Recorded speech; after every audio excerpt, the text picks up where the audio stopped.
con las alertas de que no estoy grabando. Ya le salió el mensajito de que estoy grabando, ¿verdad? Muy bien, listo, Sí, listo, muy bien. A ver, volvamos nuevamente entonces. A ver, ¿dónde me quedé? Aquí.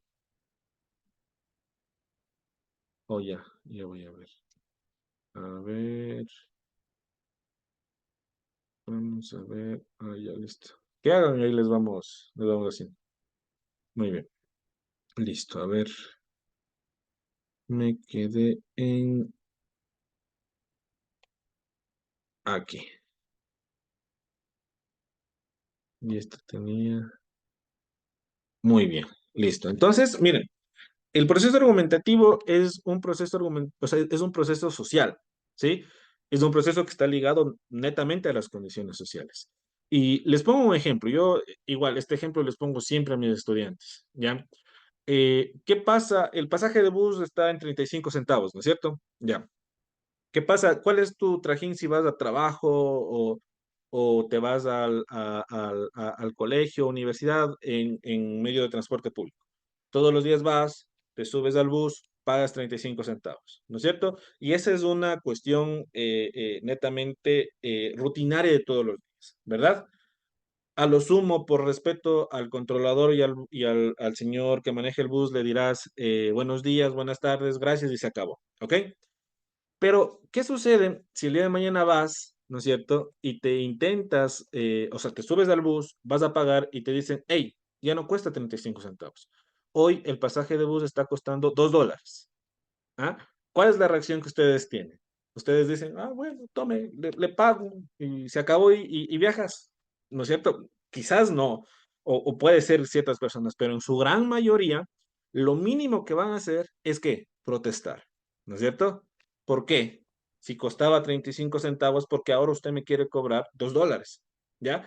Entonces, esta cuestión que nace de una interacción social problemática es la que habilita el ejercicio de los procesos argumentativos. Y es eso, en esencia, un proceso argumentativo que básicamente lo que busca es poder en contexto una intercomunicación a través de un rol de lenguaje, ¿sí? Jürgen Habermas, que es el maestro de Robert Alexis, ¿sí? Decía, dice, pues todavía no fallece, dice, argumentar es un macroacto del habla, ¿no es cierto? Entonces, argumentar o el proceso argumentativo tiene que ver directamente con esa idea o con esa necesidad de ejercer un acto de lenguaje, ¿verdad? Un rol de lenguaje en la argumentación fuerte que nos diga o que nos indique, o sea, justamente que esa interacción social necesita de un contexto, un determinado lenguaje, pero que en pocas palabras dice o también exige cierta cuestión lingüística de conectividad. Ahora, quiero que se fijen en esto de acá. El derecho como fenómeno lingüístico. La mayoría de las teorías interpretativas actuales consideran que el derecho es un fenómeno lingüístico, ¿ya? Sustentar una hipótesis o analizar una disposición normativa implica su interpretación y justificación, donde los argumentos juegan un papel crucial. Y vamos acá aclarando dos puntos fundamentales. Este fenómeno lingüístico que se refiere específicamente a esa idea de conectividad, de conectarte o de ser partícipe de una interacción social, es la que básicamente te dice, bueno, si tú quieres comunicarte, lo que tú vas a hacer es realizar o generar el uso de un lenguaje en cualquier contexto determinado. En el derecho, ¿no es cierto? Nosotros tenemos un condicionante fundamental, que es ni más ni menos las normas. Y por mucho tiempo nosotros le entendimos o entendemos pues a las normas como un factor fundamental de argumentación, de interpretación y obviamente de ejecución. ¿Qué significa esto? Que las normas son básicamente el fin adecuado o el fin que busca ser interpretado, ¿verdad? Pero aquí va un tema. La interpretación no es meramente normativa, de eso ya lo vamos a ver un poquito más adelante, pero aparte de que no es meramente normativa, lo que también es o lo que también significa en términos muy amplios es que es un tipo de interpretación, pero que necesita justificación. Y como les dije hace un rato, si la justificación tiene un componente fuerte de argumentación, entonces estamos hablando que la interpretación necesita ser argumentada. Y de eso vamos a adentrarnos un poquito más adelante porque el tema es complejo. Más o menos adelantándome un poquito, yo les diría a ustedes, bueno, ¿qué se argumenta, la ley o el derecho? ¿Quién argumenta? ¿Dónde se argumenta? Perdón, se interpreta, ¿sí? Entonces, más o menos vamos por ahí. ¿Listo, ya? Ahora, eh, a ver, eh, déjenme ver si hay algo más aquí que me sirva. Eh, listo, hola, listo, listo. Vamos acá, ¿ya? Para ir terminando esta idea general, ¿sí? Del tema de la argumentación. Otra de las cosas que también nosotros tenemos que romper en el concepto del entendimiento de argumentación es la idea que está ligada también a la cuestión del razonamiento, ¿sí? Muchas veces y por mucho tiempo, nosotros entendimos que el razonamiento jurídico es simplemente o tiene que ser simplemente un razonamiento lógico. ¿Qué significa eso? Un razonamiento en donde tienes una premisa ligada a un hecho fáctico y la unión de esas dos cosas nos da como consecuencia una conclusión, ¿no es cierto? Que valide el argumento, básicamente. Eso es lo que nosotros entendimos o lo que siempre se entendió de manera muy general y muy amplia en el único tipo de razonamiento permitido en el derecho, que también está ligada a la idea de interpretación. ¿Qué significa esto o qué quiere decir esto? De que la interpretación también se hacía únicamente con el fin de la norma, apegada o delineada a la norma, ¿verdad? Y ahí tenemos varias cuestiones, o sea, ahí tenemos un montón de cuestiones por analizar, pero nos vamos a quedar por ahí, porque yo les digo lo siguiente, igual, vamos a poner un ejemplo, ¿ya? Y típico ejemplo que pongo siempre yo. Si digo que todos los hombres tienen barba, y después digo que yo tengo barba, ¿no es cierto? La conclusión, ¿cuál es? De que yo soy un hombre, ¿no es cierto? Ese es el razonamiento lógico, esa es la subsunción, el famoso silogismo jurídico, ¿ya? Pero ¿qué pasa? Y a ver, disculpe que le ponga de ejemplo, ¿ya? A ver, ¿quién sabe? Karen, ¿ya? A usted, Karen. Supongamos, nos imaginamos que usted tiene barba, ¿ya? Entonces, si yo digo lo siguiente, todos los hombres tienen barba, y después digo, Karen tiene barba, ¿nosotros podemos concluir de que Karen es hombre? No, ¿verdad?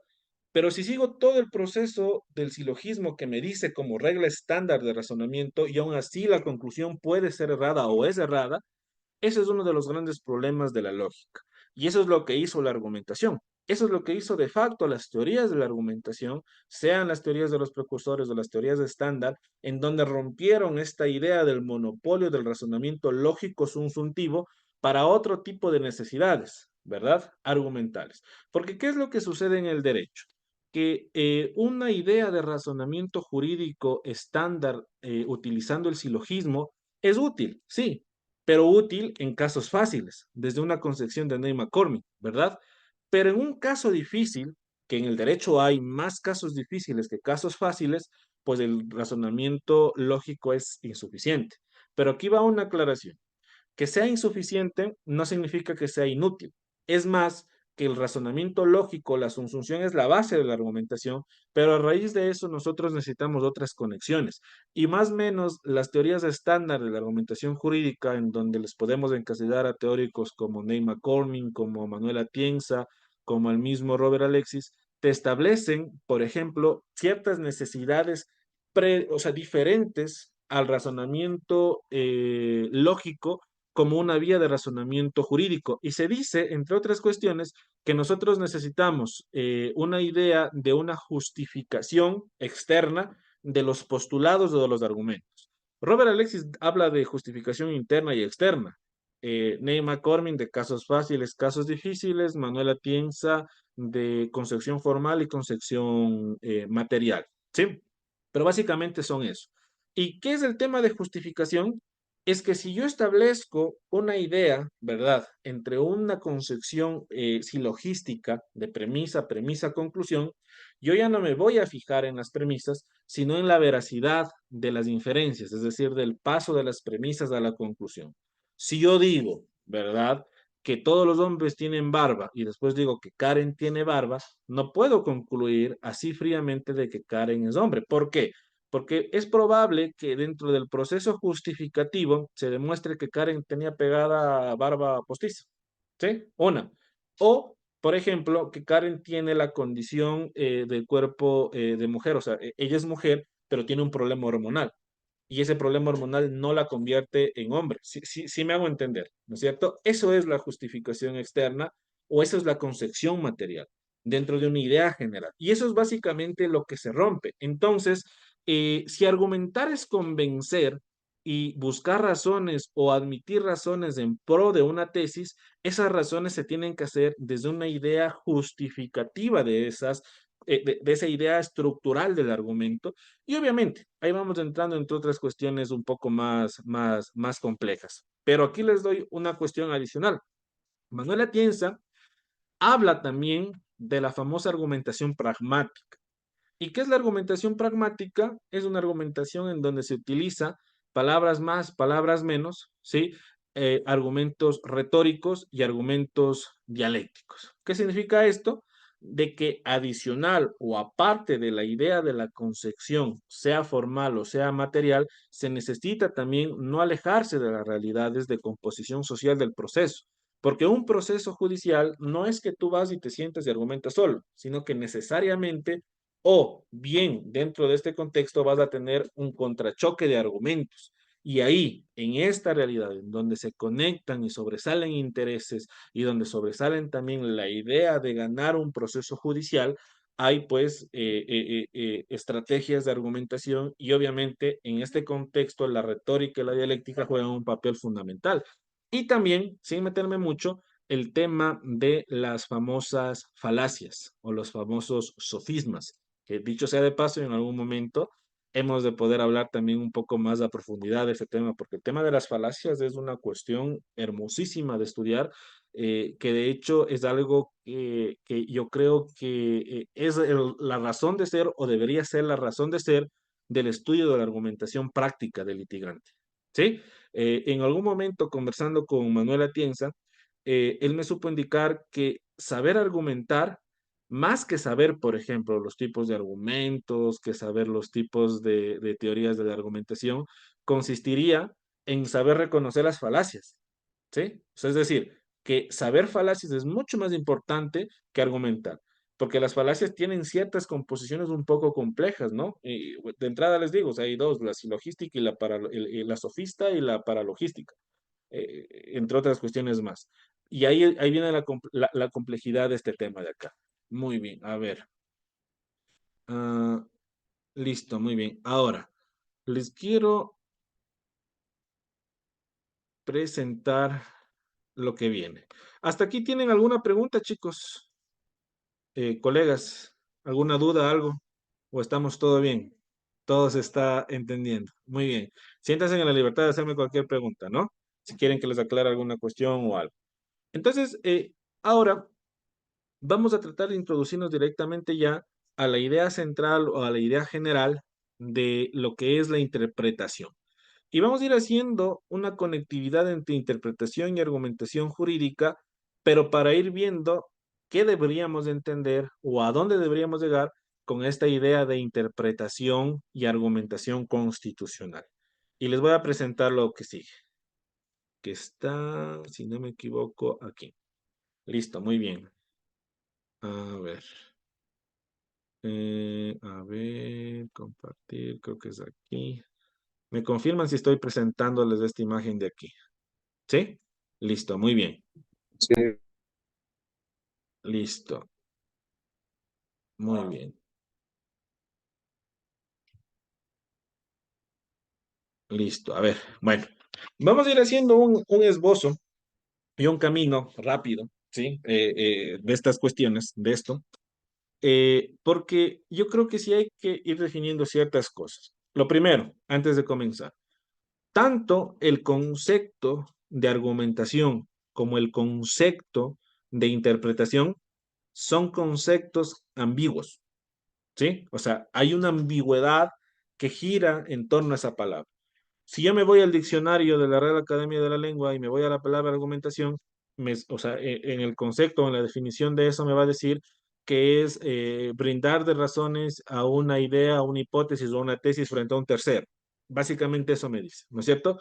Pero sucede que el proceso de argumentación no es tan sencillo, porque cómo decimos o cómo estructuramos o cómo defendemos una tesis o cómo entendemos que algo está bien argumentado. Entonces, Manuela Tienz es claro en señalar eso y decir que tanto la argumentación como la interpretación, mucho más la argumentación, ¿sí? Tiene o conlleva en su interior una ambigüedad directa. Y que es por eso, o es por eso, que se torna, por lo menos en derecho, difícil de poder definirla o conceptualizarla individualmente. Y que la mejor manera de entender la argumentación jurídica sería básicamente entenderlo a través de las famosas ideas de las concepciones del derecho. Es por eso que Manuel Atienza nos propone tres concepciones, que es la formal, la material y la pragmática, que en algún momento igual podríamos profundizar frente a eso. Y en el contexto de la interpretación, también se habla de eso, que es complejo tratar de definir la interpretación porque existe una fuerte carga de ambigüedad al tratar de hacerlo, una fuerte carga de ambigüedad al tratar de establecer esa idea, ¿verdad? De entender lo que debería ser o de lo que es la interpretación. ¿Ya? Ahora, yo creo que esta idea nace o esta idea se planta porque en la realidad de los estados constitucionales y con la exigencia que los estados constitucionales y el constitucionalismo jurídico nos trae, sí debemos hacernos varias preguntas que son totalmente válidas, como ustedes ven aquí. Por ejemplo, ¿qué es interpretar? ¿Qué se interpreta? ¿Quién interpreta? ¿Cuándo se interpreta? ¿Y cómo se interpreta?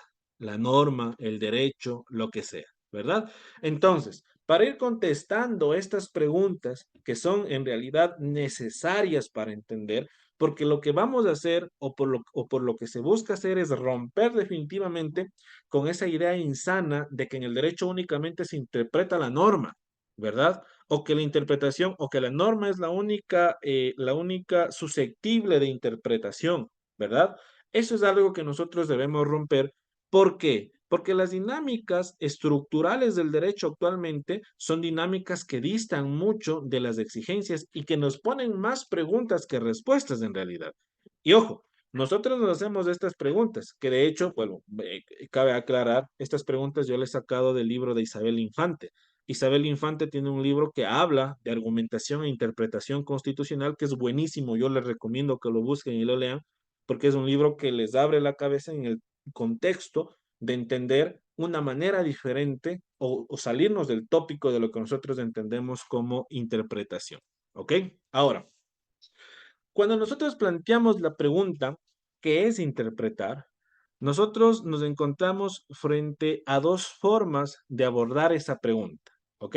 La primera sería, siguiendo un poco a Groderwoski, sí, que les recomiendo también leer, él tiene bastantes trabajos en relación a interpretación y argumentación sobre todo, ¿no es cierto? Pero siguiendo al autor, nosotros podemos entender que de manera general, cuando hablamos de interpretación, nosotros siempre podemos hablarla desde tres sentidos de la interpretación. Desde un sentido sensu larguísimo, un sentido sensu largo y desde un sentido sensu estricto. Ya les voy a explicar qué es cada uno de estos, ¿no es cierto? Y la otra forma de abordar esta pregunta sería ver a la interpretación como una actividad o como un resultado. ¿Sí? O sea, les aclaro. El primero, la interpretación es sensu, o sea, es una idea o es una acción de larguísima data, o es una idea o una acción larga, o es una idea o una acción estricta. Cuando hablo de esto, me refiero a que vemos la interpretación como una actividad mecánica o como una actividad meramente estructurada entre la idea de lo que dice la norma y lo que el juez, que les decía, es la boca de la ley, es el que determina lo que significa, o a lo sumo una jurisprudencia. Pero existe una segunda forma de abordar esta pregunta, que sería establecer primero, bueno, si quieres que te conteste qué es interpretar, yo te digo, ¿cómo vemos la interpretación? ¿Como una actividad o como un resultado? Si nosotros vemos la interpretación como una actividad, pues ahí sí la interpretación será sensu larguísima, sensu largo o sensu estricto, es decir, meramente una actividad o meramente un mecanismo de interpretación normativa de un texto, etcétera, ¿verdad? Que es lo más afín y es el tópico que nosotros tenemos. Pero si nosotros la vemos como un resultado, me nace otra pregunta. ¿Resultado de qué? ¿O resultado para qué? ¿Cuál sería, por ejemplo, aquí el resultado de la interpretación de un juez y cuál es el resultado de la interpretación, por ejemplo, que hace un abogado de una norma? ¿Se entiende? Y aquí vamos a un punto fundamental, ¿sí? Y es algo, por ejemplo, que se critica bastantísimo en el contexto general de la estructuración de las teorías de la argumentación, es que las teorías estándar, sobre todo de la argumentación, son teorías que ligan o que conectan el proceso argumentativo como el proceso que hacen los jueces. Y no los jueces de primera instancia, sino los jueces de altas cortes. O sea, argumentar para las teorías estándar es la argumentación del juez. Y se deja de lado, o se ha dejado de lado, otros tipos de argumentación que siguen siendo en realidad muy importantes. Por ponerles un ejemplo, la famosa argumentación legislativa, la argumentación en métodos alternativos de solución de conflictos y la última, y creo yo la más importante, la argumentación de los abogados. ¿Dónde se queda el proceso argumentativo de los abogados? Ojo, y hablo en general de los abogados litigantes, ¿sí? Eh, listo, mandaron un mensaje. Sí, al final yo voy a encargarme de que todas estas diapositivas les hagan llegar, ¿sí? A sus correos que ustedes dejaron en su momento en la inscripción. Si no dejaron en la inscripción el correo, les recomiendo que en los mensajes dejen su correo electrónico y al final la charla hago que les envíen las diapositivas, ¿ok? Listo. Muy bien. ¿En qué me quedé? Ya, muy bien. Entonces, fíjate, deja por fuera otro proceso de argumentar totalmente válido, que es el proceso de argumentar de los abogados. Que dicho sea de paso, mi investigación doctoral en la Universidad de Alicante está ligada a eso, a entender cómo argumentan los abogados. ¿Por qué? Porque de manera muy amplia se entiende o se dice que los abogados únicamente argumentamos en pro de qué? De una idea de convencimiento, ¿no es cierto? No, perdón, me confundí. Una idea de persuadir. Es decir, los abogados lo único que buscamos o la intención primaria de la argumentación del abogado es la persuasión, que básicamente es eso, ¿no es cierto? Pero resulta que la argumentación del abogado es tan importante en el contexto general de la argumentación porque es la base en donde se va a decidir sobre un problema de relevancia jurídica. Ahora, en el contexto, por ejemplo, de la interpretación, ¿verdad? La argumentación, perdón, la interpretación que un abogado realiza puede llevar al cambio de corrección de premisas a través de sentar bases de precedentes, sean en fallos de triple reiteración o argumentos en sentencias de corte constitucional. O sea, básicamente estamos por ahí. Pero bueno, no me meto mucho en ese tema porque igual ese es para otro tema, para otro día y ahí iremos viendo de manera más concreta. Pero bueno, si nosotros vemos o tratamos de contestar a la pregunta ¿qué es interpretar? Viendo la interpretación como un resultado, ¿no es cierto? Entonces nosotros ahí vamos a entender dos elementos básicos, es decir, que nos conectan a la idea de interpretación desde un sentido de interpretación no ética y un sentido de interpretación dianoética. Y aquí les explico, porque quizás esa palabra pueda hacernos confundir un poquito, pero es sencillo cuando lo explicamos así, ¿ya? La noética es el significado de lo que no se entiende, ¿sí? Es decir, si yo no entiendo algo, no éticamente, o sea, desde la filosofía, que eso se estudia en filosofía, yo explico, ¿ya? Me invento, ¿ya? ¿Qué es esto? ¿Sí? Este es un lente. Y si yo lo abro así, ¿no es cierto? ¿Lo abro para qué? Para colocarme los lentes y poder ver mejor, ¿no es cierto? Ese es un sentido de interpretación no ética, cuando le damos un significado a las cosas que no se entienden. Pero también dentro de este sentido tenemos a la famosa dianoética, ¿verdad? Que no es dar significado a algo, sino que es más bien un enunciado o una proposición, ¿verdad? Es decir, para mí eso puede decir eso. Para mí la interpretación va por aquí. Y ojo, en el derecho, en la construcción interpretativa del derecho, es más o existen más casos de interpretación dianoética, porque más la interpretación en general, en los litigios en términos generales, se hace a través de la idea de enunciados y de proposiciones, ¿ok? Porque la interpretación como primera marcha es más que dar un significado a algo, es enunciar o proponer algo sobre algo que yo estoy viendo. Y en esencia eso es la interpretación, porque volvemos al inicio, colegas, ¿sí? Y es que el derecho es una fuerte actividad social, una fuerte interacción social. El derecho o la esencia del derecho es interacción social. Y en la interacción social, ¿no es cierto? No hay ni puntos altos ni bajos, siempre hay puntos intermedios en el contexto general. Aquí quizás podríamos, por ejemplo, coger las concepciones de los famosos métodos alternativos de solución de conflictos, ¿no es cierto? En donde hablamos de un punto medio para resolver y todo lo demás. Más o menos por ahí iría la idea de esta cuestión de la interpretación. O sea, ¿qué es interpretar? Y siguiendo esta idea, ¿no es cierto? Yo creo que contestando a esto, la interpretación es un enunciado, ¿verdad? Y es una proposición sobre algo de lo que nosotros vemos y sobre algo de lo que nosotros creemos. Que eso sea verdad o mentira, no nos corresponde a nosotros, corresponde a otras instancias, ¿verdad? Pero la interpretación es básicamente enunciar y proponer en términos muy generales y muy amplios, ¿ok? Y ojo, esta línea se sigue en Alicante. Esta línea es algo que se sigue dentro del contexto de entender que la interpretación está ligada al contexto de argumentación. ¿Por qué?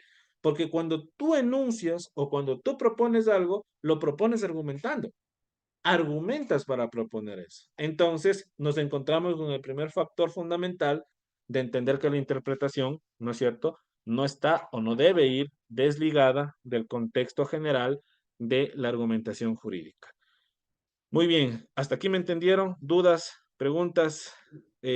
¿Todo bien? Nada ahí. La duda que tengan, díganme, porque es ahora. Voy a decirles cuando se casan, hablen ahora o callen para siempre. Muy bien, a ver, ahora nos vamos a esta segunda pregunta, ¿sí? ¿Qué es? ¿Qué se interpreta? ¿Sí? Eh, listo, muy bien. A ver, vamos a esta pregunta. ¿Qué se interpreta? ¿Sí? Eh, yo creo que a simple vista, ¿sí? Si nosotros queremos contestar esto, pues, a ver, pongamos un escenario hipotético.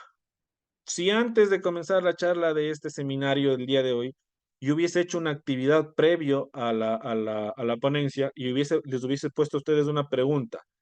¿Qué se interpreta en el derecho? ¿No es cierto? Ustedes, yo estoy más que seguro que el 90% me hubiese contestado, se interpreta la ley o lo que se interpreta es la norma. Y está bien, eso es un tópico general aceptado de que en el derecho lo que se interpreta es la norma. Por eso es que a simple vista, esta sería una pregunta que no tendría mayor complejidad. En derecho que se interpreta la norma, somos abogados y trabajamos en relación a la norma, etcétera, etcétera, etcétera, ¿no es cierto? Pero, ¿qué pasa si yo les pregunto a ustedes y les digo lo siguiente? ¿Qué se interpreta? ¿La ley o se interpreta el derecho? ¿Qué significa interpretar la ley o qué significa interpretar el derecho? Yo les pregunto a ustedes, no sé si alguien se anima a contestar, ¿qué se interpreta, la ley o el derecho? ¿Y hay diferencia? ¿No hay diferencia? ¿Ah? La ley se interpretaría, doctor. Segundo, ¿cómo está? Qué gusto. Usted me dice que se interpretaría la ley. Muy bien. ¿Alguien más? ¿Alguien está a favor con segundo o está en contra? Alguien dice, no, se interpreta el derecho. Pero bueno, a ver, vamos a ir viendo aquí y vamos a ir hablando. ¿Ya? Cuando nosotros hablamos de la interpretación de la ley, ¿no es cierto? Hablamos del famoso principio de la interpretatio legis, ¿no es cierto? ¿Ya?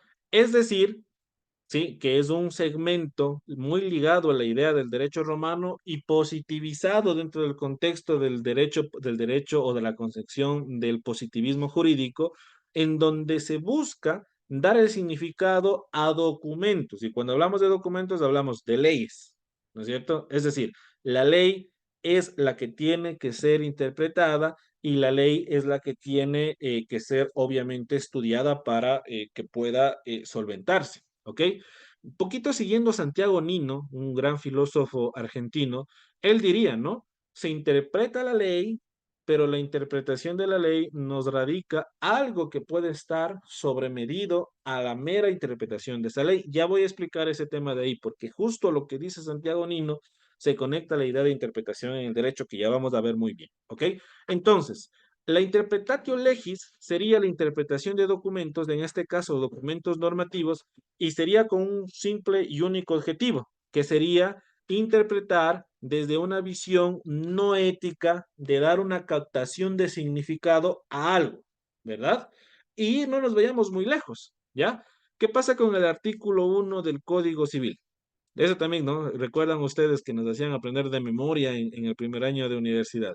El artículo 1 del Código Civil dice, la ley es la declaración de la voluntad soberana que manifestada en la forma prescrita manda, prohíbe y permite. No sabíamos, por poco y nos tatuamos nosotros en la frente el tema de concepto de ley, ¿no es cierto?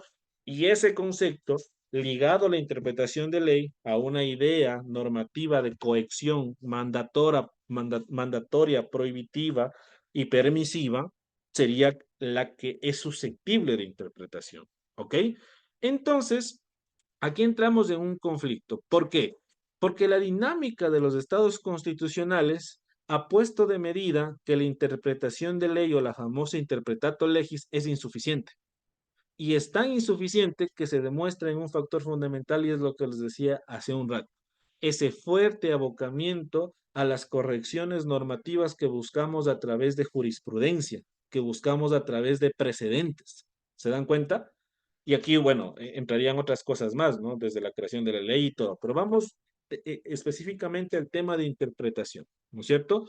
Cuando nosotros buscamos fuertemente una incidencia directa de una interpretación a una ley que se busca reformar o que busque corregirse la premisa a través de un precedente jurisprudencial, pues lo que nosotros estamos haciendo es dar cuenta o tener en cuenta que la normativa, ¿verdad? O que esa idea o esa necesidad de interpretación sobrepasa las expectativas generales de las realidades o de las nuevas composiciones del derecho en la práctica, ¿ok? Y esto es lo que nosotros debemos de entender.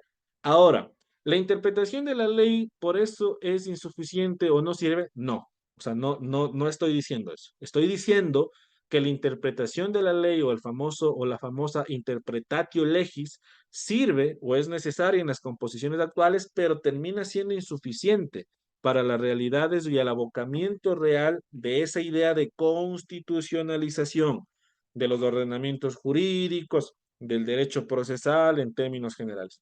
Y ahí nace la pregunta fundamental. Entonces, si no se interpreta la ley o interpretar la ley resultaría insuficiente y no ha pegado la idea de las realidades de los estados constitucionales, ¿qué se interpreta? Y aquí nosotros diríamos, bueno, el derecho. Pero les pregunto una cosa adicional a ustedes. ¿Qué es interpretar el derecho? ¿Mm? ¿Qué nosotros entendemos como derecho?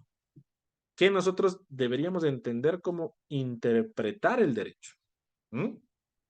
¿Alguien que quiera contestar? ¿Algún valiente o algún valiente o valienta que quiera contestar? ¿Mm? ¿Qué sería interpretar el derecho? ¿Mm? A ver, primero, una de las primeras cosas que nosotros deberíamos distinguir, colegas, chicos, chicas, es que interpretar el derecho es una actividad mucho más compleja que interpretar la ley, ¿no es cierto? ¿Por qué? Porque la ley es un documento que está escrito y a lo sumo lo que hago yo es una lectura. Pero interpretar el derecho es complejo. Y aquí les hago un paréntesis general, ¿no es cierto? Si nosotros cogemos, por ejemplo, la concepción de Hans Kelsen, para Hans Kelsen, ¿el derecho qué es? El conjunto de normas coercitivas que regulan la sociedad, que de hecho ese es uno de los conceptos que también nos enseñaron en las universidades, ¿no? sea, que nos enseñaron y le tenemos grabado. El derecho es un conjunto de normas coercitivas de la sociedad. Pero ¿qué pasa si yo me voy y leo a Santo Tomás de Aquino y digo, ¿qué es el derecho para Santo Tomás de Aquino? Para Santo Tomás de Aquino, el derecho es el conjunto de leyes naturales que regulan los comportamientos naturales de la vida en sociedad. Fíjense, o sea, es una concepción del derecho natural purísima la de Santo Tomás de Aquino. Y vayamos más allá. ¿Qué pasa si yo... permítame un ratito.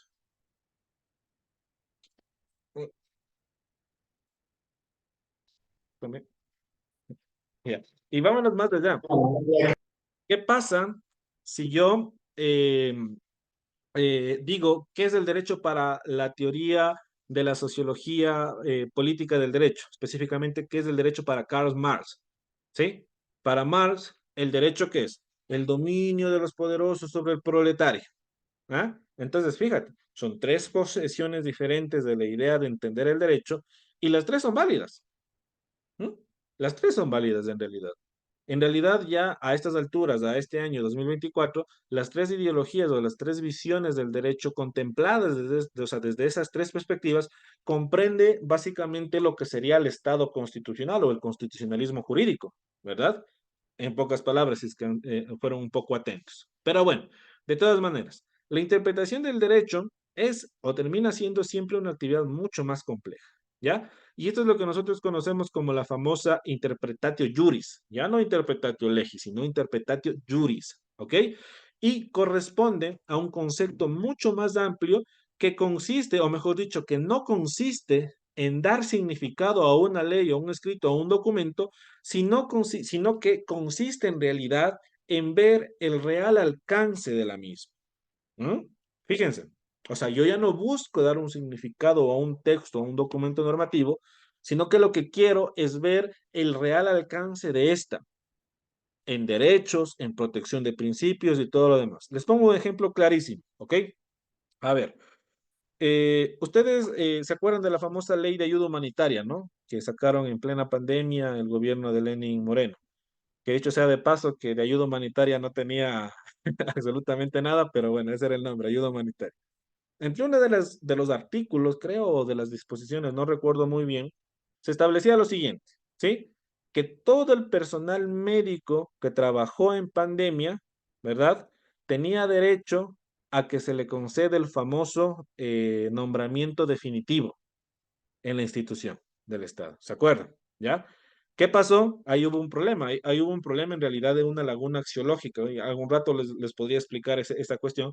Que cuando se acaba ya la pandemia, por así decirlo, ¿no es cierto? Y fueron las personas a ejercer su derecho, se encontraron con una triste realidad. ¿Cuál es la triste realidad? De que existe una ley de igual jerarquía, que es la famosa LOCEP, que establece lo siguiente, no recuerdo el artículo: todo funcionario público que quiera acceder a nombramiento definitivo tiene que ser el ganador del concurso. Entonces, los de talento humano, ¿qué comenzaron a hacer o qué es lo que comenzaron a decir? Si tú quieres acceder, ¿no es cierto?, al nombramiento definitivo, tienes que ganar concurso y no ha habido concurso, entonces no te puedo posesionar. Eso fue un criterio. Y ahí hubo un relajo grandísimo. Yo personalmente demandé algunos hospitales y ganamos algunas acciones de protección para que les den el nombramiento a los profesionales, otros no alcanzaron. Bueno, el asunto, por ejemplo, es que esa ley, ¿no es cierto?, interpretada desde un sentido de la interpretatio legis, es claro. Si fuiste funcionario de la salud y trabajaste en época de pandemia, ¿no es cierto? Y después de la época de pandemia, tú tenías derecho a qué? A un derecho adquirido a qué? A que te reconozcan el nombramiento definitivo. Pare de contar. Pero, ¿no es cierto? Ahí viene el pero. Realizan la famosa interpretación en derecho que terminó yéndose esto a la Corte Constitucional y la Corte Constitucional dice, palabras más, palabras menos, la interpretación de ley otorga un derecho, sí, pero, ¿no es cierto? El real alcance de esta disposición es inconstitucional. ¿Por qué? Porque es un o sea, básicamente dijo que era imposible de cumplir por cuestiones de presupuesto estatal, etcétera, etcétera, etcétera, etcétera. ¿Ya? Se entiende eso? Entonces, fíjense, ese trabajo que hace la Corte Constitucional, aunque no nos guste, es interpretación del derecho. Y aunque no estamos de acuerdo con ese fallo, es justamente lo que se busca hacer. ¿Por qué? Porque muchas veces la interpretación seca de la ley, la interpretatio legis, simplemente no nos distingue si es que una norma es justa o injusta, sino simplemente el cumplimiento. La interpretatio juris, al ser un concepto amplio y una actividad mucho más compleja, sí nos permite ver el real alcance y obviamente determinar cuestiones que afecten ciertos parámetros constitucionales, por poner el ejemplo este que les acabo de decir, ¿verdad? E incluso correcciones de fallas del legislativo. Porque recuerden que nuestro sistema, nosotros pertenecemos al sistema del common law, las leyes no creamos los jueces, no crean los abogados, no, las leyes crea el legislativo, el parlamento, ¿no es cierto? Y hay un gran problema en el Parlamento, ¿no? Que aunque resulte evidente o no resulte evidente, quienes crean las normas, por lo menos en el país, muchas veces son personas que no conocen el tema del derecho, ¿no es cierto? Ojo, con esto no estoy diciendo que los únicos que deben crear leyes son abogados o los únicos que puedan ser asambleístas son los abogados. O sea, es un tema un poco más complejo, ¿no? Que choca con el tema de el derecho de participación, que sería un lindo caso para analizarlo desde la ponderación, por ejemplo, ¿sí? O sea, desde el tema de ponderación, en algún momento lo podríamos hacer. Pero fíjense, ¿no es cierto? Entonces, la interpretación de derecho cubre esas fallas, ¿no es cierto? De los famosos discursos legislativos o normas legislativas, ¿verdad? E incluso otra de las cuestiones que logra la interpretación del derecho, ¿no es cierto? Es que puede resolver los famosos problemas de antinomias, puede resolver los famosos problemas de integración de la ley, la famosa regla del método de las leyes o las famosas, ojo, lagunas jurídicas, que eso es algo fundamental. Y aquí nuevamente retomo a Santiago Nino, porque Santiago Nino dice eso, en pocas palabras más, palabras menos. La interpretación tiene que ser una interpretación en derecho porque es mucho más amplia, mientras que la interpretatio legis se la tiene que dejar a un concepto en donde o sea, que sirva para lo que es, para entender ciertas cuestiones. Pero cuando ese documento o esa interpretación entre en problemas, pues necesariamente tiene que ser susceptible de una interpretatio juris. Entonces, para contestar, ¿qué se interpreta? Yo creo que dependiendo del caso, se puede interpretar la ley, pero en términos mucho más amplios, lo que se debe interpretar siempre es el derecho. ¿Ok? Muy bien. ¿Preguntas hasta aquí? ¿Están de acuerdo? ¿No están de acuerdo? Eh, ¿Alguna duda, algo? ¿No?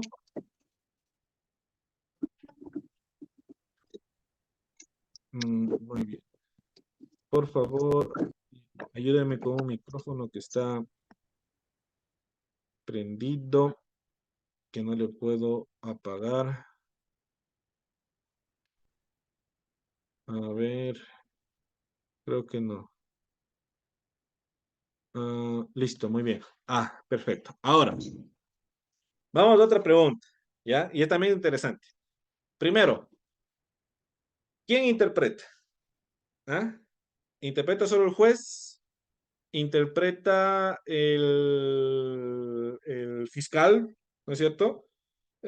Ahora, en esta pregunta también había un tópico que era a ver, hicieron una pregunta aquí, a ver, voy a contestarles, asumo que es recién. Dice, doctor, si existe una incorrecta interpretación del derecho y de ello nace una ley, ¿cómo debe ser interpretada esa ley? Muy interesante, Estefanía, su pregunta, ¿ya?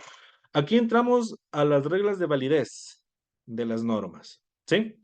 Y entramos al tema directamente que es ya más teórico, incluso más filosófico. Y yo le haría dos repreguntas. ¿Qué pasa con una ley, sí, que es justa, pero es inválida? Es decir, que no cumplió los parámetros para su creación, es decir, debate, aprobación en el pleno, en el registro oficial. ¿Ah? ¿Y qué pasa cuando una ley es válida, pero es injusta? Esos son problemas grandísimos del contexto de validez normativa y de validez de las leyes que se tiene que analizar mucho. En este caso, para un poco responderle su pregunta, ¿no es cierto? Toda ley que nace de un error o de una nulidad siempre es susceptible de ser declarada inconstitucional, ¿no es cierto? Pero hay procedimientos que se siguen. ¿Qué quiero decir? Que si esa interpretación en derecho que se hizo fue incorrecta, ¿verdad? Como podría ponerle yo el ejemplo este de, de lo que les dije hace un rato, ¿no es cierto? De lo de los médicos en el tema. Asumamos que la interpretación en la Corte Constitucional fue incorrecta, es decir, su interpretación en derecho tergiversa y violentó derechos laborales adquiridos de las personas que trabajaron en pandemia en el ámbito de la salud. Y me voy a Corte Interamericana. Y Corte Interamericana, ¿no es cierto?, me dice, sí, en efecto, usted tuvo razón. Usted no se equivocó. El Estado violentó, la interpretación de Corte Constitucional fue mala, etcétera, etcétera, etcétera. Pero ¿qué sucede cuando yo gano ya la sentencia de Corte Interamericana? Sucede que esa sentencia de Corte Constitucional ya me hizo modificar y reformar el artículo. Y ese artículo, a esa fecha, es un artículo que es totalmente válido y que cumplió los parámetros de existencia de validez. Es decir, que el cumplimiento posterior que se hizo a eso no se puede catalogar de inválido, pero lo que sí conlleva o lo que sí genera o lo que sí podría abarcar son las famosas reparaciones integrales que conlleva justamente esa violentación. Pero el artículo como tal podría ser derogado, pero igual, dentro de un proceso ya dentro del ámbito legislativo que se puede dar. ¿Ok? Muy bien, ahora, listo. A ver, estamos en esta pregunta, ¿no? ¿Quién interpreta? ¿Ya? Y bueno, aquí también, como les decía, hay un tópico enorme. Se ha entendido por el famoso, la famosa concepción de la separación de poderes, ¿no es cierto? La famosa separación de poderes de Montesquieu, legislativo, judicial y ejecutivo. Se ha entendido, por ejemplo, de que el que interpreta es el juez, ¿no es cierto? El que interpreta el derecho es el juez porque el juez es imparcial y bueno, tanta cosa que se dice, ¿verdad? Resulta, ¿no es cierto?, que hasta cierto sentido esa aseveración sí, sí tiene cierto conato de validez, porque el juez obviamente interpreta. Creería yo que de todos los intervinientes en el contexto de la práctica jurídica, el juez es el que está más ligado al concepto de interpretación. Ojo, pero no es el único, ¿verdad? Y eso creo que es lo que ha llevado a entender o lo que ha llevado a tratar de comprender, ¿sí? Que a ver, ha llevado a tratar de comprender que, o mejor dicho, no comprender, sino ha llevado a tratar de asegurar que el juez es la boca de la ley, que también es una concepción que está dentro de la idea de la estructuración de separación de poderes del mismo Montesquieu. Me corrigen si me equivoco, pero no sé si fue Montesquieu o es Rousseau el que dice que el juez es la boca de la ley. Me corrigen ahí si me equivoco, pero es uno de los dos el que dice, ¿ok? Y bueno, a ver, creo que hay una pregunta en el chat. Ernesto, hola Ernesto, ¿cómo estás? Qué gusto saludarte. Esas son justamente las trampas que hacen quienes no defienden bien la concesión de derecho que manejan, porque se dice que el artículo de la ley materia puede estar mirable a quien problema jueces persiguen así solo es una forma de evitar esas interpretaciones tan incongruentes o la maleante concesión del derecho. Bueno, tendremos que aceptarlas. Bueno, ahí, a ver, ahí hay dos temas que nosotros tendríamos que diferenciar bastante, Ernesto. Y creo que yo estaría radicado básicamente en la idea de entender las actividades de las personas, o sea, perdón, de los intervinientes en el derecho. Un poco siguiendo a Ricardo Guastini, ¿sí? Él dice, por ejemplo, que los jueces tienen o realizan una actividad de conocimiento, ¿no es cierto? El juez conoce, y el juez conoce la ley, que de hecho está el famoso principio que tenemos aquí, que es el nova curia nova, ¿no? Que el juez conoce el derecho. Entonces, en el aparataje que nosotros tenemos, si es que esa sentencia tiene algún tipo de incongruencia, se podría decir, en el contexto general, de, qué sé yo, del pensamiento, todas las cuestiones, y se va contra lo que se supone que es una persona en sus ideales y todo lo demás, per se no lo anulita, no la anulita. ¿Sí? Ni tampoco es susceptible de apelación ni nada, ¿no es cierto? Si cumple el parámetro y se entiende que está en derecho, motivada, etcétera, etcétera, etcétera, es una sentencia que cumple. Ahora, que nosotros ejerzamos el contexto general de activaciones de recursos, sean los de alzada, internacionales, etcétera, es otra cosa, ¿verdad? Pero en términos generales, ¿no es cierto? el tema de las preferencias de los jueces o incluso irse en contra de sus propios parámetros de validez, de validez moral, podríamos decir, de cada persona, no nulita, siempre y cuando no violente o no sea evidente. Otra cosa es que las sentencias tengan una violentación evidente de alguna cosa fundamental, eso es otra cosa. Eh, pero yo creo que hay que entender ese tema también desde algo muy central, y es que los jueces, pese a todas las cosas, no dejan de ser seres humanos y no dejan de ser personas que tienen filiación política, tienen filiación religiosa, tienen filiación, qué sé yo, de todos los gustos, ¿ok? Y ese es el sistema que tenemos. Ahora, frente a eso, los sistemas sí juegan un factor fundamental. Y has de ver, cuando vayas a Alicante, que tenemos, por ejemplo, el sistema del realismo norteamericano, en donde los procesos y la permisividad que se da al juez y al abogado sobre todo, pues también limita mucho el entender eso, que son personas susceptibles de persuasión, entre otras cosas más, ¿ok? Muy bien, a ver, estábamos en quién interpreta. Listo, muy bien. A ver, bueno, entonces tenemos un tópico, ¿no es cierto? Ya, pero yo creo que sí debemos entender que la interpretación, ¿no es cierto? La interpretación es un proceso en el que intervienen varios sujetos. Y en pocas palabras, intervienen todos los que están involucrados en la actividad jurídica, ¿sí? Es decir, todos los juristas prácticos. Cuando yo digo juristas prácticos, me refiero en esencia a jueces, abogados, fiscales, defensores públicos, incluso podríamos nosotros incluir a todos, ¿no? Y por otro lado, también tenemos que entender que no solo los juristas prácticos son los que interpretan, tenemos a los filósofos del derecho y tenemos a los dogmáticos del derecho. Que ojo, la dogmática jurídica es una parte o un segmento del estudio del derecho que está ligado directamente al proceso interpretativo de las normas, ¿no es cierto?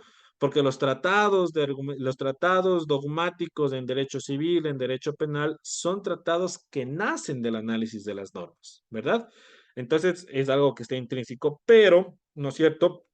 Los dogmáticos y los filósofos del derecho no son personas que están involucradas directamente a la práctica jurídica o al quehacer jurídico, como sí son pues los abogados y los jueces, ¿ok? ¿No? Eso hay que diferenciar. Pero bueno, y en base a esto, en base a entender esto, nosotros debemos, o sea, si entendemos que son diferentes los sujetos que interpretan, debemos entender que existen entonces diferentes tipos de interpretaciones, ¿verdad? Y aquí tenemos la famosa interpretación jurídica, tenemos la famosa interpretación operativa, tenemos la famosa interpretación doctrinal y tenemos la famosa interpretación auténtica, ¿ya? ¿Qué es cada uno? La interpretación jurídico, ¿no es cierto?, es un tipo de interpretación en concreto que está dirigida ni más ni menos al problema en particular. ¿Quién hace este tipo de interpretación? El juez, ¿no es cierto? Y hasta cierto punto podríamos decir que el abogado también, ¿ok? Es decir, es la interpretatio legis en su máxima expresión. Tenemos una interpretación operativa, ¿no es cierto? Y esta interpretación operativa, ¿verdad? Es la que utiliza un lenguaje de experiencia normativa, ¿no es cierto? Es decir, es un lenguaje que gira o que apunta directamente a una experiencia normativa de comprensión, ¿no es cierto? A ver, hay una pregunta. Jairo dice, ahí no entra la interpretación literal. A ver, eh, sí y no, yo más creo que no. La interpretación literal, ¿no es cierto? Es más bien, sería eh, una idea que nos dice que nosotros debemos buscar el sentido racional de la norma, ¿verdad? Eso es básicamente, Jairo. Sí, el sentido racional de la norma. En cambio, ¿no es cierto?, que la interpretación jurídica o la interpretatio juris en manera general, ¿verdad? No, la interpretatio legis, perdón, de manera general, lo que busca es dirigir concretamente la interpretación a un problema en particular, ¿sí? Es decir, si hay un problema, yo dirijo la atención a eso para resolverlo.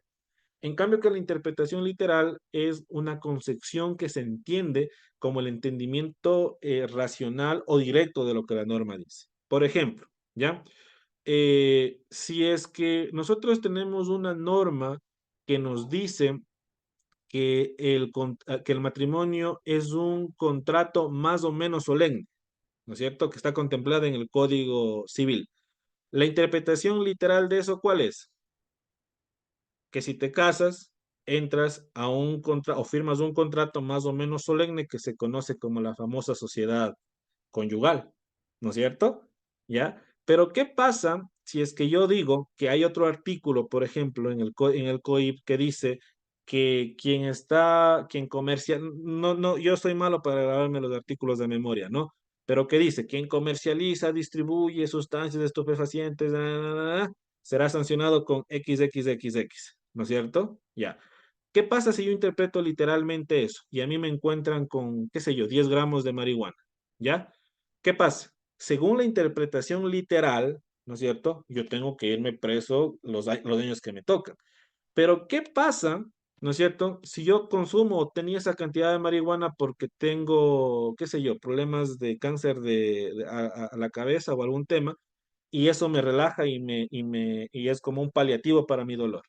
Sí, sí me entiendes lo que te digo, ¿no es cierto? Entonces, ahí es en donde se diferencia las dos cosas, Jairo. ¿Ok? Muy bien. Gracias. Listo, ok. Entonces, esa sería la interpretación jurídica, ¿ok? O sea, en concreto decir. Ahora, vamos a la interpretación operativa. La interpretación operativa sería como que cuando el que interpreta o el que busca interpretar utiliza un lenguaje de experiencia normativa para que sea comprensible lo que se va a hacer, ¿no es cierto? Es decir, no busca solventar un problema en particular, sino que busca que lo que tú estás diciendo operativamente a través de un lenguaje específico sea entendible, comprensible para las personas que están realizando. ¿Quién hace eso? Pues eso hacen los abogados y hasta cierto punto también lo hacen los dogmáticos, ¿no es cierto? Pero yo creo que esta interpretación operativa es más una interpretación del abogado, porque nosotros en pocas palabras es donde vamos donde un juez, ¿no? Entienda, esto dice esto, y va el otro juez de la otra parte y dice, no, entienda, es esto. Es más un tema de lenguaje jurídico operacional dirigido a la comprensibilidad de la interpretación. ¿Ok? Ahora, vamos a la interpretación doctrinal, ¿no es cierto? Esto, No puede volver a repetir la operativa, no la entendí muy bien, disculpe. ya, listo, no hay problema, Jaime. La interpretación operativa, digo, que es la utilización de un lenguaje a través de la experiencia que el que está interpretando tiene de esa norma, pero que lo hace esa explicación con la utilización de un lenguaje para que esa interpretación sea más comprensible, o sea, explica. La diferencia con la interpretación jurídica es que la interpretación jurídica solo atiende un problema en particular, pero en la interpretación operativa se busca que lo que yo digo sea comprensible. Y eso hacen los abogados. Por ejemplo, un abogado cuando argumenta y dice, a ver, este artículo dice esto, así como se dice morochamente, con manzanitas, ¿no? Esto y esto. Eso es algo que los abogados hacemos cuando interpretamos y estructuramos argumentaciones en realidad en el contorno de esa interpretación, ¿ok? Ahora, la interpretación doctrinal. La interpretación doctrinal es básicamente un análisis del lenguaje normativo, ¿ok? Y aquí entran varios factores grandísimos, que de hecho podríamos hacer un seminario solo eso, o sea, de interpretación doctrinal y argumentación legislativa. Porque ¿qué es lo que interpretan los dogmáticos del derecho, los estudiosos del derecho, como se dice? Ellos interpretan la norma, pero una norma que fue creada en una asamblea o en un congreso a través de un proceso de argumentación legislativa. Entonces, básicamente, la interpretación doctrinal que es realizada por los dogmáticos busca estudiar a profundidad ese lenguaje jurídico contenido en la norma para poder ser explicado a posterior. Por eso es que tenemos, por ejemplo, los famosos tratados de argumentación, los tratados de derecho civil, etcétera, ¿no es cierto? Y que dicho sea de paso, que nos sirva como una cuña, en todos los países de Iberoamérica, el que menos produce doctrina y filosofía del derecho es Ecuador. Sepan eso, ¿sí? Nosotros hasta el día de hoy seguimos utilizando para el estudio del derecho civil los tomos de Juan Larrea Holguín, ¿no es cierto? Y por ahí en derecho penal ha tenido un avance significativo, pero todavía, o sea, a lo que me refiero es que internamente no producimos nada. Copiamos otras cosas, aceptamos, receptamos, absorbemos otras cosas, pero jurídicamente hablando, filosóficamente hablando y doctrinalmente hablando, no hemos hecho todavía una contribución pegada en el contexto general del estudio del derecho desde el Ecuador, ¿no es cierto? Ojalá cambie, ojalá cambie. Yo tengo algunos compañeros que están trabajando en eso, yo mismo estoy trabajando en eso. Veamos cómo nos va de aquí a unos cuantos años. Pero les invito también a ustedes, ¿sí? A los que están interesados sobre estos temas, investiguen, innoven, ¿sí? Eso es importantísimo. No solo recetar, sino innovar. Eso creo que es un factor fundamental en la cuestión de mejorar el derecho en el Ecuador. Y hay un plus, ¿sí? Y esto yo lo he dicho en varios foros. Y creo que este es un plus a ver, de los países latinoamericanos, ¿sí? Es decir, de los países de América. Es que, por ejemplo, en España, el filósofo es filósofo. El filósofo se encarga del derecho, se encarga de entender, comprender el derecho, escribir y ser docente universitario. Nunca, nunca se liga o se termina él conectando con la parte práctica, con el litigio. Y eso es una de las consecuencias claras, por ejemplo, de entender ahora esa desconexión que existe entre la filosofía del derecho y la práctica jurídica. Que si yo les pregunto a ustedes cuál fue la clase más aburrida que tuvieron en su estudio de derecho, me van a decir filosofía del derecho, ¿no es cierto? Pero resulta que filosofía del derecho es una parte transversal del entendimiento y la formación del abogado, ¿verdad? Entonces, ese es un factor. Pero en Latinoamérica, muchas personas que estamos involucrados en la filosofía del derecho y que nos gusta la filosofía del derecho, litigamos. Entonces, esa forma de litigar y estar vinculada a la parte teórica es un poco interesante porque te dan muchos segmentos, ¿no es cierto? Entonces ahí se rompe muchos tópicos, como por ejemplo de que el derecho se aprende en los juzgados y otras cosas así, ¿verdad?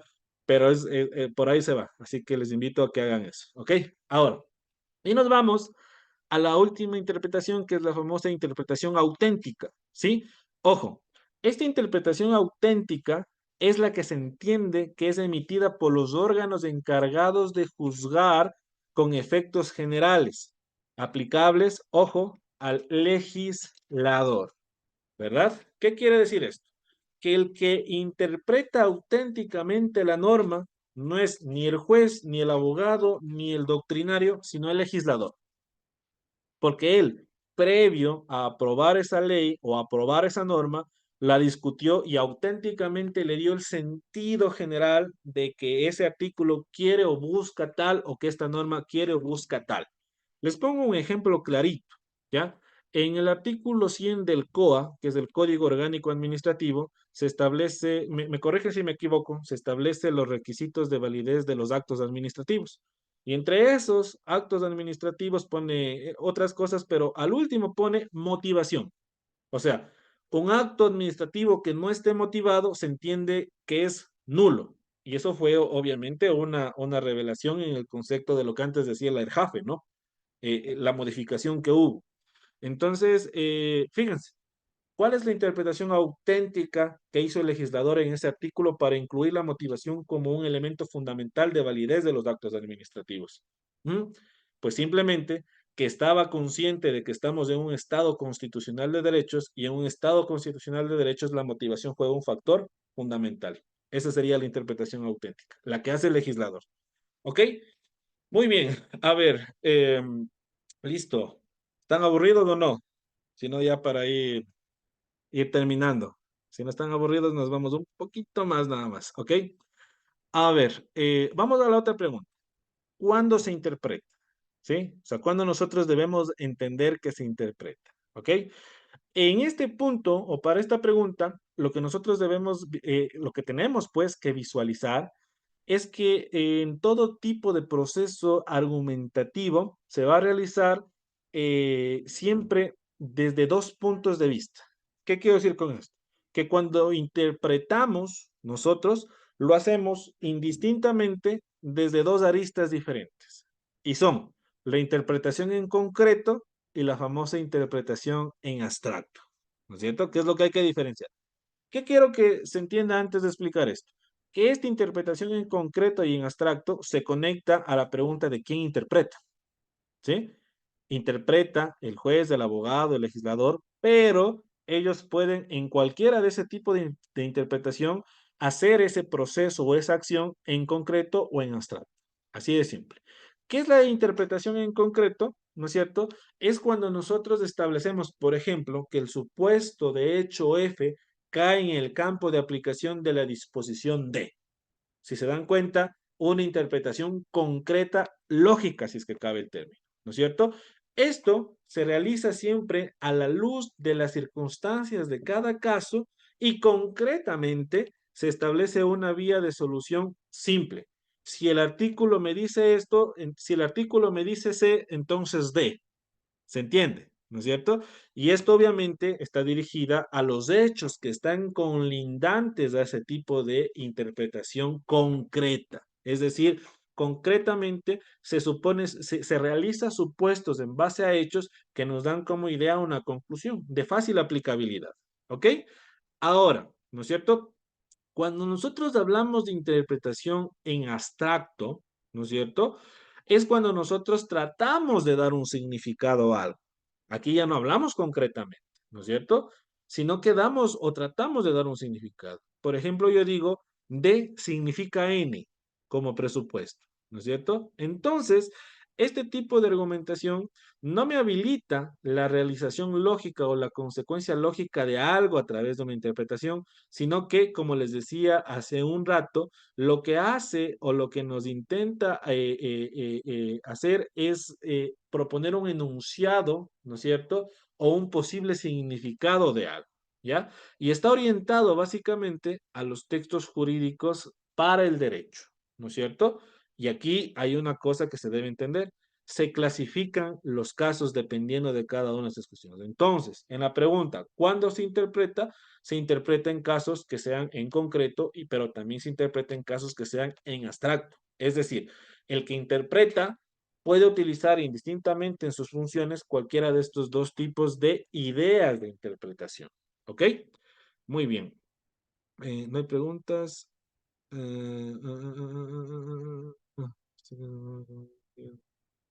Es correcto decir que es uno de los casos donde el abogado mete la norma, solamente viene en su yo creo que, Ernesto, es la mayoría de los procesos en Corte Constitucional, yo creo que la mayoría son, en su gran mayoría, de interpretación de norma, ¿sí?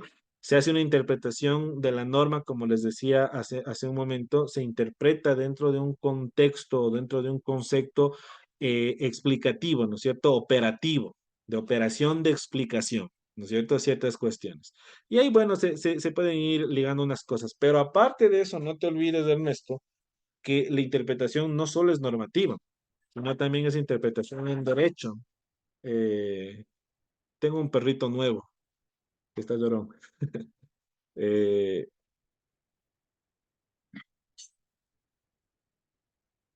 tengo un perrito que le rescatamos de una quebrada hace unas semanas y le pusimos de nombre Nino, en honor a Santiago Nino. Por ahí está. Bueno, entonces no te olvides de eso, Ernesto, que no solo se interpreta la norma, sino el derecho también, ¿no es cierto? Entonces ahí juega mucho una idea de interpretación en derecho cuando vas a la Corte Constitucional. Y ahora vamos a la última pregunta, que es tratar de contestar esto. ¿Cómo se interpreta? O sea, dicho todo esto, ¿no? ¿Qué es interpretar? ¿Qué se interpreta? ¿Quién interpreta? ¿Cuándo se interpreta? Llegamos a la pregunta final que es ¿cómo interpretamos? Discúlpenme la palabra, o sea, ¿cómo carajo se interpreta? Porque bonito está el bla, bla, bla, bonito está la explicación, pero ¿cómo se interpreta? Resulta, ¿no es cierto?, que para tratar de hablar de esquemas de idealización de interpretación, nosotros podemos hacer algunas cuestiones o entender algunas cosas fuera, no, dentro del contexto de interpretación. Y uno de lo que primero podemos hacer es que se puede hablar de elementos de la interpretación, ¿no es cierto? Y cuando hablamos de elementos de la interpretación, es como que hacemos una subdivisión de maneras o de procesos o de pasos de entender la interpretación, que nuevamente se conecta a las otras preguntas del quién, cuándo, cómo y qué. ¿Ok? Y aquí vamos a seguir a Savigny, que también le recomiendo que lea, ¿no es cierto? Y él nos propone tres elementos básicos del proceso interpretativo. El primero, que hay una interpretación gramatical, existe también una interpretación lógica, una interpretación histórica y una interpretación sistémica. Si no le queremos entender como interpretación, entendámosle como elementos. Es decir, los elementos de la interpretación son gramaticales, lógicos, históricos y sistémicos. ¿Ok? Y más o menos ahí es como nosotros podemos ir estructurando el tema de interpretación. El elemento gramatical, ¿no es cierto? Es ese elemento de la interpretación que pone su punto de atención al lenguaje que se utiliza en las leyes, al lenguaje del legislador, ¿no es cierto? A tratar de entender qué es lo que el legislador quiso decir, gramaticalmente hablando dentro de del contexto general. Ustedes saben que hay muchas normas que a veces no son claras, pero ahí entramos a otro fenómeno, que es el famoso fenómeno de las lagunas jurídicas. Recomiendo que lean mucho a Juan Ruiz Madero respecto al tema de las lagunas jurídicas, que es un tema también interesante y apasionante, tratar de entender eso. Y si son valientes después de leer a Juan Ruiz Madero, les aconsejo que leen Al Churrón y Bullying, que es otro tema en su famoso libro de System Normatives o Sistemas Normativos. Es una belleza de libro. Pero previo a que lean eso, primero lean a Juan Ruiz Madero porque si no se van a asustar. Ahora, nos vamos al otro elemento, que es el elemento lógico, ¿sí? Que esto corresponde a esa descomposición del pensamiento, de lo que quiere decir, ¿no es cierto?, lo que estamos tratando de interpretar a través de sus relaciones lógicas. Es decir, conectado a un ejemplo, la famosa interpretación en concreto. La famosa interpretación en concreto, a través de una descomposición de un pensamiento lógico, nos determina ya una conclusión. Y muchas veces eso sirve en el proceso de interpretación. Muchas veces sirve eso, ¿ok? Y puede ser también válido. Ahora, el elemento histórico, ¿no es cierto?, es el que realiza un estudio del cambio sistémico de la ley y sus incidencias, ¿no es cierto? Es decir, establece una conectividad no solo con la ley, sino con ciertas, perdón, figuras del derecho que nos establezcan algún tipo de dato correlacional, históricamente hablando. Es, por ejemplo, como lo que les dije hace rato, ¿no?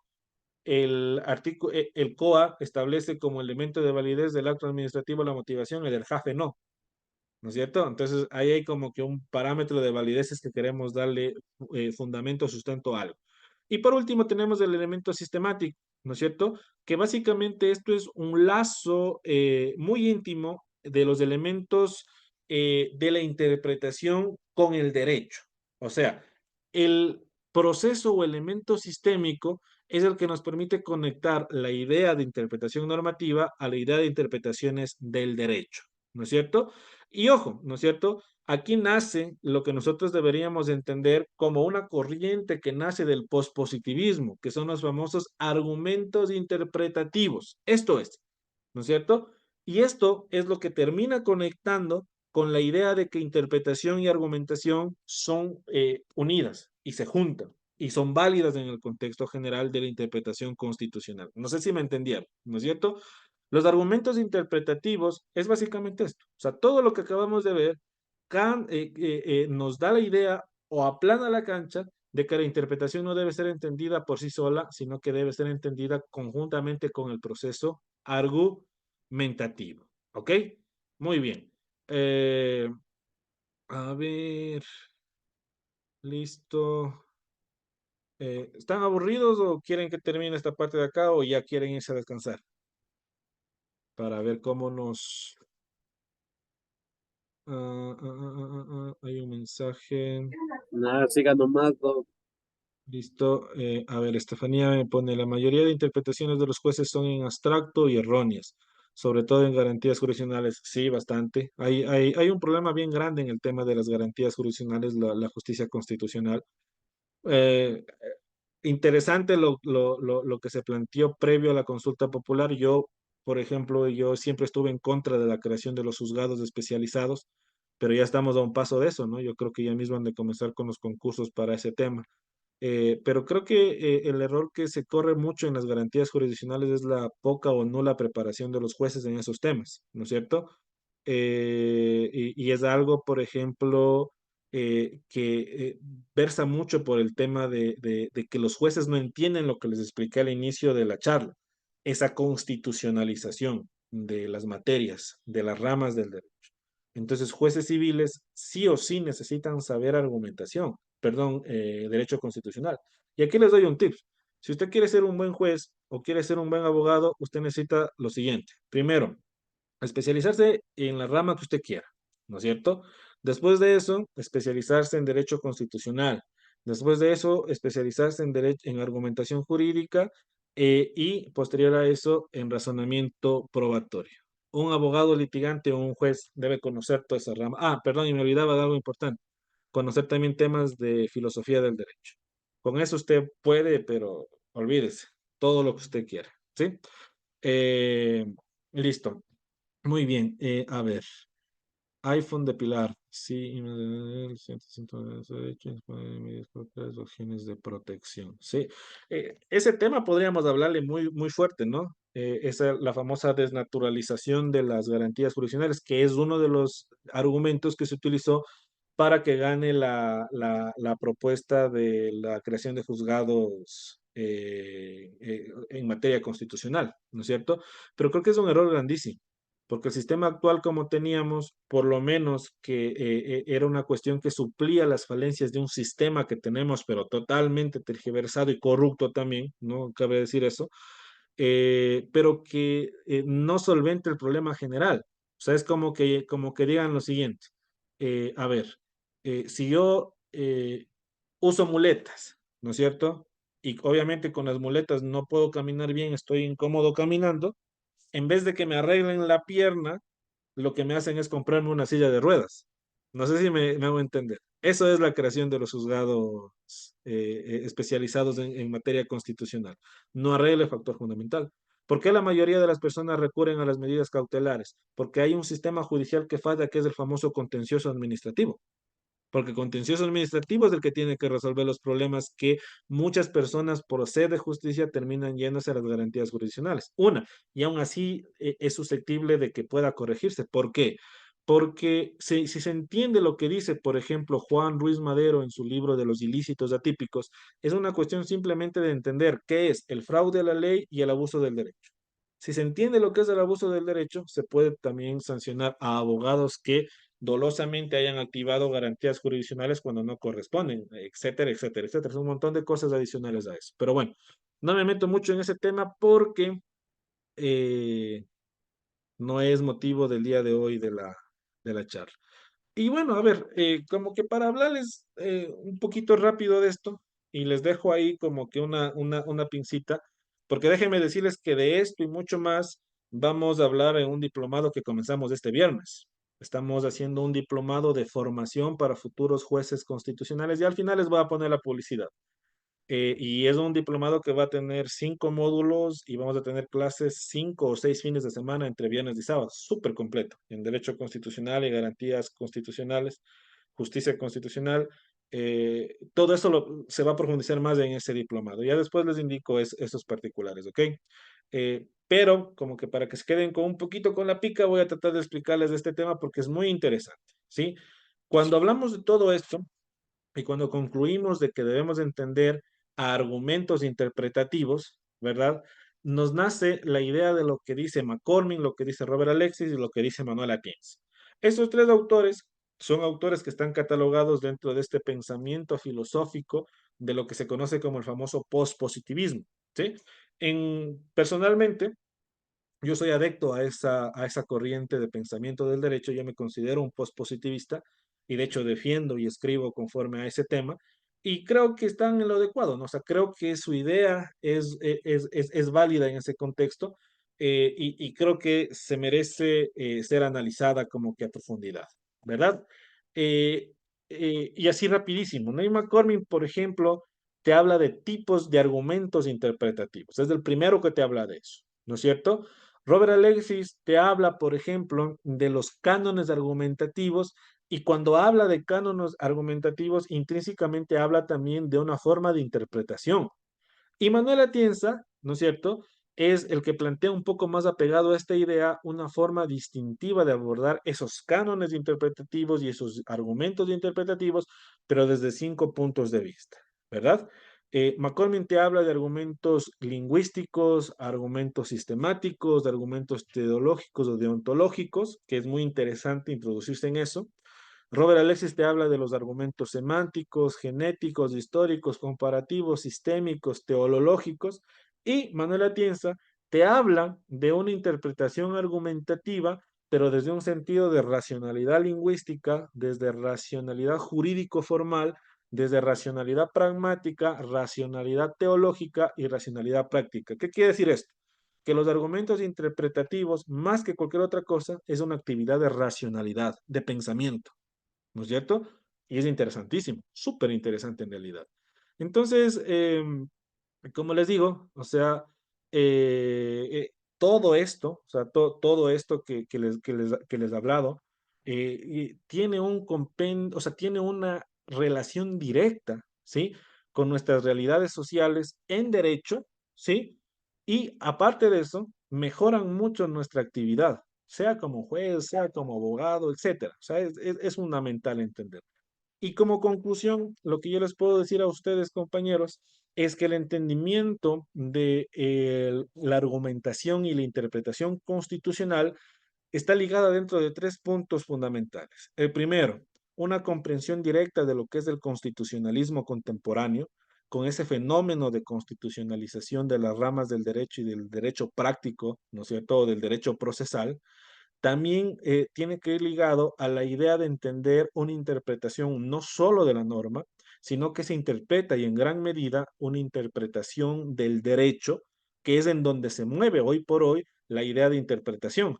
Y si se interpreta el derecho, pues necesariamente se va a argumentar. Y el tercero, y no por eso menos importante, es que la interpretación y la argumentación están totalmente ligadas en la idea de esta concepción nueva de argumentos interpretativos, ¿no es cierto? ¿Por qué? Porque si se interpreta, de ley se argumenta. Y si se argumenta, pues de ley se trata también de interpretar y dar un sentido en concreto, en abstracto, en lo que sea, en cualquiera de nuestras actividades sobre algo. ¿Y qué busca esto? ¿Y qué genera esto, muchachos? Es que no nos desconectamos de dos realidades principales. La primera, que aún sigue siendo un sentido estructural de nuestra actividad la norma, pero una norma pegada a la idea de Estado constitucional. Eso es todo, ¿sí?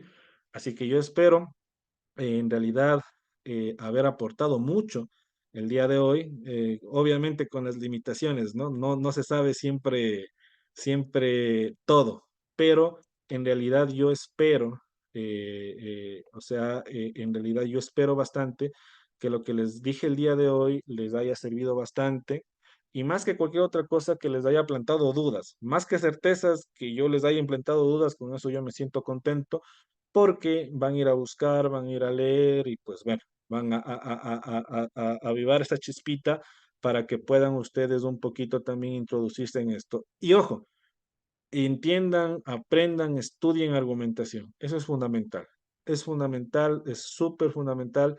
Y pues bueno, ahí estamos. Antes de terminar, si quiero compartirles esto eh, que quería decirles. Es lo que les hablaba. No sé si estoy compartiendo. Me confirma si estoy compartiendo. ¿Sí? Sí, Doc. Listo, muy bien. No le paren la bola a esta fecha, porque no comenzamos ahí. Comenzamos recién este viernes 13.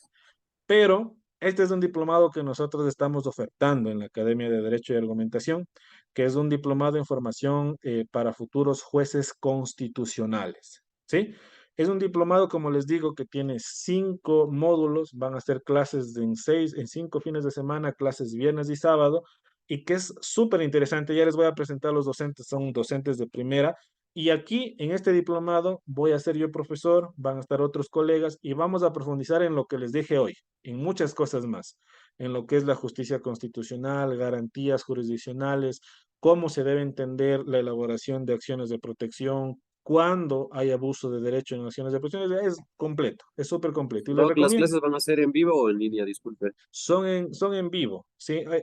Verán, las clases son en vivo, viernes y sábado, pero ustedes se inscriben y a ustedes les otorgan un usuario y contraseña. Con ese usuario y contraseña ustedes acceden a una plataforma educativa. ¿Qué significa eso? Que si es que tú por A o B motivo no te conectaste a las clases en vivo, todas las clases a posterior están o van a estar disponibles en la plataforma para que ustedes revisen 24/7. Aparte de eso, se les da acceso a otros cursos. Creo que les van a dar acceso a unas charlas de Manuel Atienza que tuvimos en un diplomado anterior. Entonces, es completo. Eso sí, a ver, déjenme solo les presento a los expositores y eh, de ahí les digo el tema, porque por haber asistido ustedes a este evento, ustedes tienen, creo que les van a dar un descuento, tendría que preguntarles bien. Pero les presento la planta docente, ¿sí? En la planta docente está la doctora Pamela Pazmiño, deben conocer, una excelente constitucionalista de las mejores del país. Está la licenciada, la doctora María Dolores Miño, le conocen más como Lolo Miño. Está Sougan, que es excelente. Está Dominique Dávila, Tania Torres. Está Juan Carlos Perea, excelentísimo. Está Vicente Solano también, estoy yo y está igual otro profesional de muy alto nivel, es Gustavo Silva. Todos Doc, son y si en caso de profesores. que fuera semipresencial, ¿en qué ciudad sería? Semipresenciales en Quito, ¿sí? En la modalidad semipresencial significa que el último fin de semana se va a hacer de manera presencial en la ciudad de Quito, ¿sí? Las clases viernes y sábado. Si no, pueden Listo. seguir también ahí de manera general. Les vuelvo a reiterar, comenzamos este día viernes las clases, todavía tenemos cupos disponibles. Y algo me estoy olvidando antes de terminarles el tema. Sí, eh, no se olviden, sí, que para este evento nosotros otorgamos también una certificación, ¿sí? Pero esa certificación creo que los muchachos les cobran la emisión. Si es que no me equivoco, creo que está en $10, creo, o 15 la emisión de este de acá, si es que quieren. El acceso a las charlas no tiene costo, pero si quieres tú una constancia de este evento, puedes tú escribir y accedes a eso, te cogen y te envían y todo el tema. De todas maneras, chicos, síganos en redes sociales, búsquenos en TikTok, búsquenos en Facebook, en Instagram como Academia de Derecho y Argumentación. Sacamos periódicamente este tipo de eventos. Sacamos eventos pagados, pero semanalmente o quincenalmente nosotros sacamos este tipo de charlas gratuitas. A veces doy clases yo, a veces dan clases otros profesores.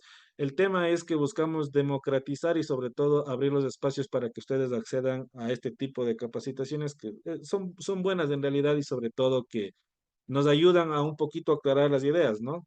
Así que eso. A ver, el precio del diplomado, eso me olvidaba, casi me olvido del descuento. El precio del diplomado está a $100, ¿sí? Pero si ustedes indican, les sugiero que hagan una captura de pantalla de esto, ¿sí? Escriban con la captura de pantalla, digan que asistieron y creo que les hacen un descuento directo de unos $20. Pero, ¿cuál es el beneficio? Que la inscripción suya de los 100 incluye un libro en físico, que es un libro del doctor Aquiles Hervas, que es del constitucionalismo de lo común. Pero por haber asistido a este seminario, te hacen ese descuento, pero con esa inscripción ustedes acceden también al libro. O sea, les hacen el descuento, pero también les entregan el libro. Ese más detalle les dan. Yo les voy a poner el número para que escriban directamente, ¿sí? Eh, ahí en el chat les puse, ay, perdón, no, a ver, Doc, toda la listo. información usted dijo que nos iba a correo electrónico, ¿verdad? Sí, sí, O a nuestro número celular. eh, ustedes cuando se registraron pusieron correo y número, ¿no es cierto? Ajá. Entonces, por lo general nosotros hacemos el envío al correo. Ahí les enviamos todo el material o sea, las diapositivas que les presenté hoy. Todo eso y todo. Y ahí en el chat general les dejé el número que es de la chica, de la licenciada que nos ayuda. Pueden escribir y pedir más información. Sea que quieran el certificado o sea que quieran inscribirse al diplomado, pueden escribir y hay cualquier cosa. ¿Sí? Les mando un fuerte abrazo. Muchas gracias por haber estado aquí hasta esta hora y pues bueno, espero que les haya gustado la exposición. Muchas gracias y les mando un fuerte abrazo a todos. Muchas gracias por estar aquí. Hasta luego, Doc. Muchas Cuídese mucho. gracias. Hasta luego. Gracias, doctor. Buenas noches. Gracias.